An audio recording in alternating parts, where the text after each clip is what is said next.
মৃত্যু একদিন, মৃত্যুর স্বাদ একদিন প্রত্যেকটা প্রাণীকে গ্রহণ করতে হবে।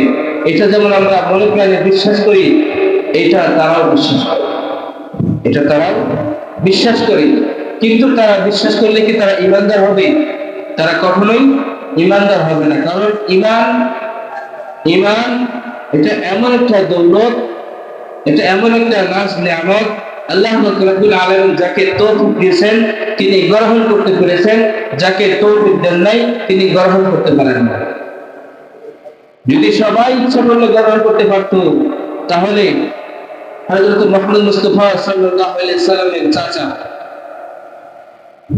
আবু তালিব যিনি মৃত্যুর সময় ঘনিয়ে আসছে, মালাকুল মউত কাছে চলে আসছে, মালাকুল মউত তার জান নিবে, এমন অবস্থায় আল্লাহর নবী সাল্লাল্লাহু আলাইহি ওয়াসাল্লাম